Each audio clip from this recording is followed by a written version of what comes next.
What's up, guys? It's Talk.National Sports Entertainment. And going forward is going to be quite interesting. I've been focusing on the talking heads because, as I've gone into before, they are incredibly insightful when it comes to giving away the script, in my opinion. And this might be a coincidence. I wanted to address, I didn't really put these two together until a couple people that brought it to my attention. I guess Shannon Sharpe just left Undisputed. And I know what you guys are thinking. What kind of egomaniac, would think that they were responsible. But I do find the timing interesting. Again, I don't believe Shannon was supposed to say that, if you didn't see my last video, you can watch it. But essentially, going into, if you want to make some money, there's a lot of money sitting on Denver. I don't think people realize how damning that is. I know Skip and Shannon mess around with all the time with, I'll bet you a case of this, a case of that. And what do you think a case is? Honestly, they're not talking about a case of Mountain Dew. These guys are talking about either money or drugs. But my point is, it's just so even if he had some sort of disagreement with Skip, like he had before over DeMar, over other issues, there's just no way you can sell to me. He's just going to decide at this point, right, game one of the NBA Finals, I'm leaving. It just makes absolutely no sense. It's burning a bridge, or it doesn't make sense that they want him out, unless he said something that was pretty damning. So, I've went into this already, and there's a lot of people that think, it's not rigged, it's not scripted, all these different things, all these different arguments. But at the end of the day, if you watch these shows now versus 5 years ago, they're talking more about Vegas than they're talking about the actual teams.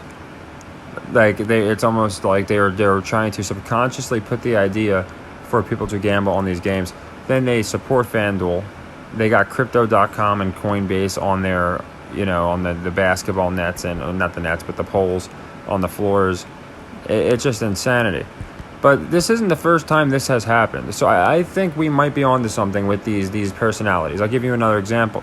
And these are just things that happened. I mean, again, just like with the games, we're over the target sometimes we're not. Pat McAfee, a while back, you can watch my playlist. It's entitled The Crime of the Century, because I think Damar Hamlin, a lot of those issues are also something Pat McAfee covered up. But what's interesting is there's a video in that series where I literally just put the two together because something happened in a Bengals game, I think it was, and I noticed McAfee was switching. Okay, this man came out and said the NFL's got to be rigged because I had Brady going over a 1.5 rushing yards on this prop, and it would have paid so much money, and I advised all you guys to bet it. We would have been filthy rich, and then Tom Brady kneeled the ball. And I go into why that doesn't make any sense. It's a stupid argument.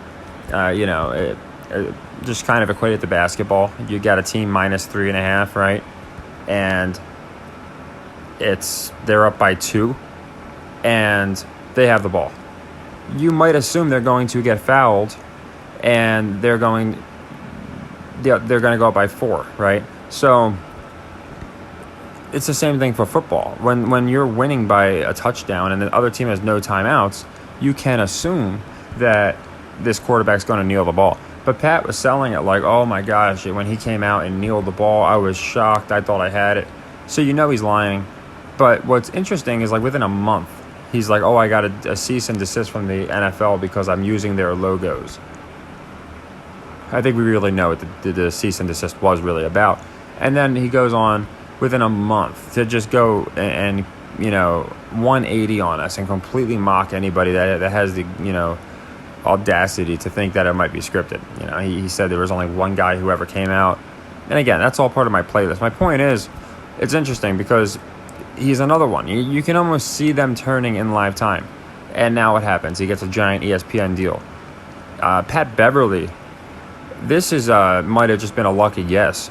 Literally predicted the man was going to get a podcast. Because I'm seeing all these scoundrels named Pat, and I'm like, wait a second. Pat McAfee, who's going to be retiring soon in the NBA. They already got Dre doing one. literally said, I think Pat Bev's going to have a podcast soon, and he's going to play the damage control. And sure enough, him and Roan got a podcast, and then they're positioning him.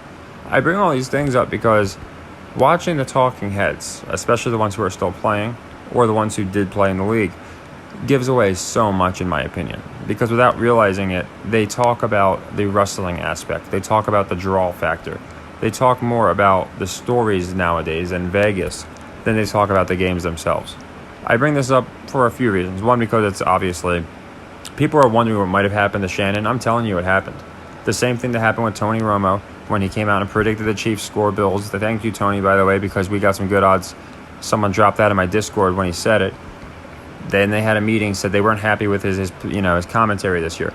It's not the fact that these guys are bad commentators. It's not the fact that they're going too far and they're saying things, and people already suspect the league is rigged. They already suspect that these leagues, that it's scripted.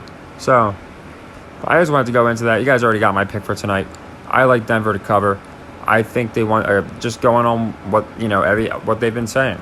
I think they really want people to believe this traveling to Denver is just this formidable task that cannot be overcame by even Jimmy. So Denver goes up in the first game, gets the last bit of money on them. That's what I think. I have more conviction in the Heat winning the series, winning the whole thing, than any one game, of course. But I do think they've been really teasing this. Heat are beating everybody in the first game. Heat are beating everyone in the first game. Denver has a lot of rust. And I just really believe that they're doing this so, again, a lot of people can do their best. Okay, Miami might take this one, and Denver wins pretty decisively, chasing people off the Heat. But yeah, I wanted to cover that because, like I said, I think this stuff goes again just so much deeper than people could ever imagine, as far as just who's involved, what people know, and B, it can really help us. So I'm going to be paying extra careful attention to the announcers tonight. I typically don't watch all the games. I do my best to try and keep up, and sometimes I feel like I actually get more information when I'm not paying attention to everything, because then I'm able to kind of process it and say, oh, maybe this and that do coincide. Like the Shannon thing, a few people brought it up to me, and I didn't even know at first what people were talking about. Someone's like, oh man, you got the guy fired, and I'm like, who did I get? So then I look into it, and I just find it interesting. This guy's been there for years. So again, to say it was this channel is reaching, but I don't think it's a coincidence that, again, this channel's been around for a year. If you include the one that got shut down, never had a word, a thing about Shannon. Just found it odd the way he phrased that, and sure enough, he's gone. We mentioned it when we saw it with Romo, and sure enough, he's gone. We mentioned it with Pat Mcafee, and sure enough, he switched 180 and then said everything we said he was going to say, and now he's openly in cahoots with ESPN along with FanDuel, or DraftKings, whichever one he does. Again, this is for the people that think, oh yeah, it can't be scripted. Not everyone could be in on it, or if it was scripted, then they'd have to pay this person off. I don't think I'd be able to make these type of predictions. I don't think these little 2-second Freudian slips, whatever you want to call them, that I'm catching and maybe other people are catching, and then the next day the person's in trouble. I don't think these things can all be chalked up to coincidence.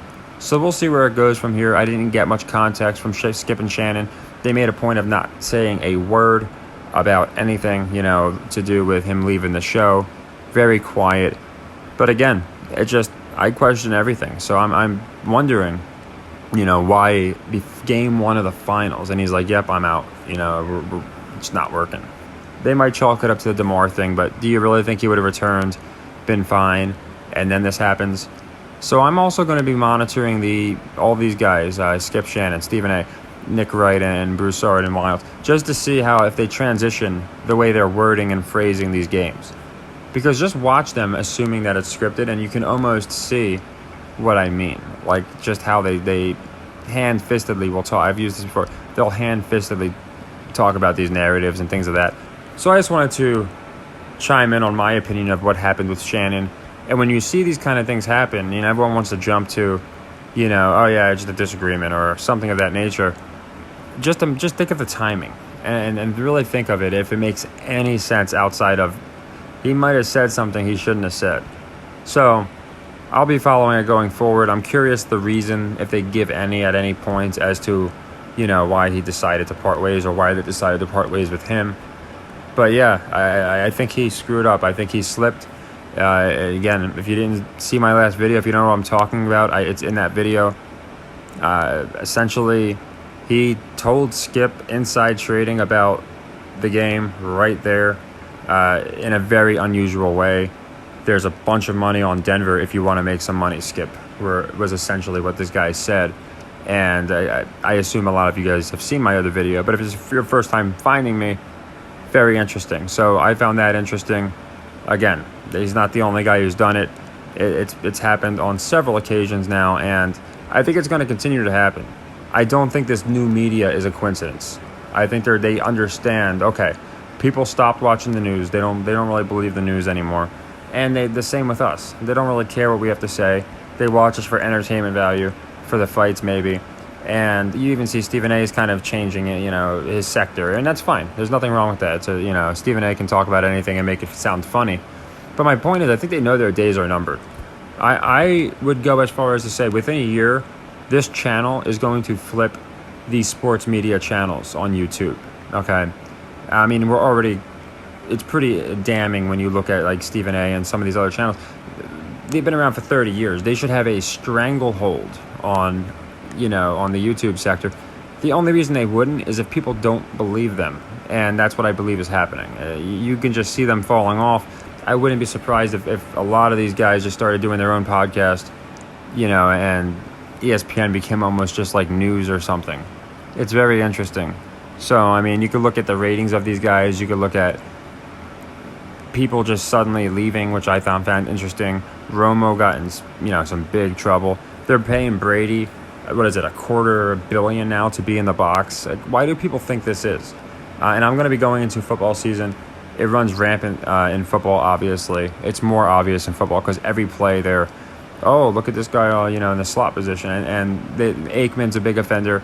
So it's going to be very interesting while I'm watching football season. I wanted to put this out because maybe you guys will notice some stuff from the game tonight. I'm curious how many times, if lately the word script is being thrown around by everybody. Jimmy used the word script, I believe. I know Spoelstra used the word script. People were telling me, I think Murray said we got to stick to the script. And there was another person, some backup from the Heat, that talked about a script. It might have been Caleb. So, I don't. You could say it's a metaphor. I don't buy it. Trevor Lawrence said the same exact thing after they came back in the most obvious fashion against the Chargers. Oh, I couldn't have scripted any better. I just don't think you're going to have this many coincidences. So tonight might be an interesting one.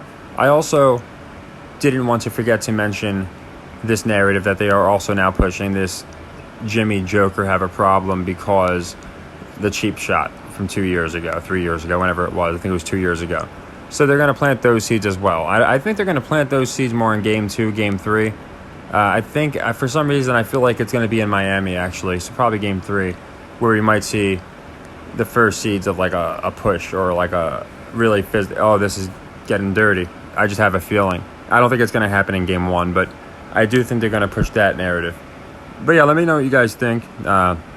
Again, for me, it's just more revealing. It's more transparent than ever before as far as how these people are acting.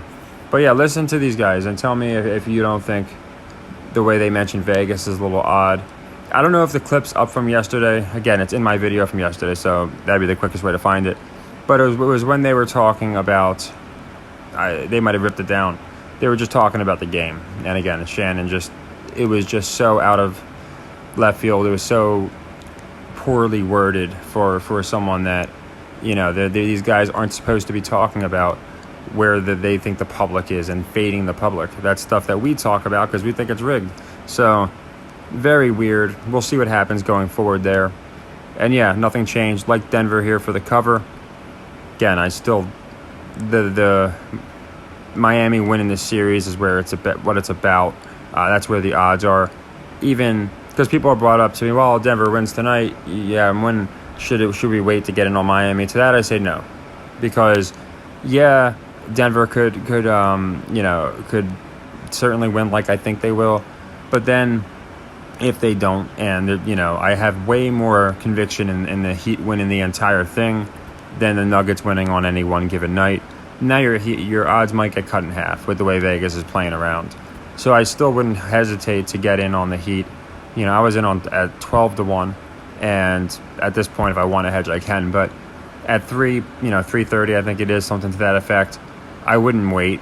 You could, and again, it worked out in the Celtics case because, again, I knew they were going to blow those games and make it a 7-game series. But I still got some in beforehand. I didn't wait until it was even odds. So that's the only thing I would suggest is, don't get too greedy and wait on the Heat, because I think they're definitely going to win the series. And if you get 3-1 on that, I just wouldn't pass up on it. But as always, I do like to make every night my predictions. I like to verify them. I went over this like twice, but I just, for the people that, you're used to me putting out my video the day of the game, got Denver -9. And I'm also predicting that another top sports journalist or someone that's of a pretty high stature is getting fired or leaving their station. Why do I say that? Because I don't think Shannon is just a dumb guy. I think what's happening is more and more people are waking up, and the tiniest of Freudian slips, or the tiniest issue of where now people are questioning what you're saying, and you don't have the stranglehold on the industry that you did. More people are watching, channels that are anti your particular sports media than they're watching you, and you've had to move to YouTube because people aren't watching the show. All these things compiled to me just screams that they're desperate and they know they're losing control of the narrative. And that's another thing. They didn't use the word narrative that much. Again, now they're using the word narrative like every show. It's like, oh, the narrative here is this, the narrative here is that, this is the new narrative. But the weird thing is they're the ones setting up these narratives. You watch a show and Skip will say like, oh, I don't get this narrative, but he's the one who set it up. It's his show. So it's really weird that like the way these sportscasters are acting. But I know a lot of people wanted answers to Shannon. I genuinely think he's screwed up, and we'll see if they what happens when you screw up. You're treated a certain way. So we'll see if he does his own thing. If maybe it's something totally different. Maybe he had a family member die or something. You never know. But I just think it's interesting timing, just hours removed from what I believe to be. Again, it's not like we've gone to the Pat McAfee at length because what he said was just so foreseeable. Shannon never said a word about the guy because he's just so Shannon just kind of says what he has to say. But it was just too ridiculous when he said that, in my opinion, especially as somebody who's already distrusting of the league. So it should be interesting. People are very curious about what might have happened here, and I think I have a good idea. And again, that's always I think it's a good thing. Not that someone loses their job, but if people are questioning something, hey, something's not up here. Because that's a lot. And if you go into the chat, like a lot of people are not happy. But then you have people saying, this is weird. Like, why isn't he saying something? Why did these two decide of all times now to walk away? This has something. It's not passing the sniff test. A lot of people want answers. So I'll be following this. I'm curious what answer they give us besides, it was a mutual buyout, etc. Which basically means they fired him, or, you don't quit that gig. You can't, unless you have a really good lawyer or something, astronomical happens. They have the leverage. So it's just a very odd situation. But yeah, like I said, it's the finals. We can expect things like this and more things like this to come, I think. And I think they're going to start really being careful about the way they approach these games. So yeah, like I said, I like Heat in 7, but I do think Denver gets it tonight and gets the cover. So take care and happy earnings.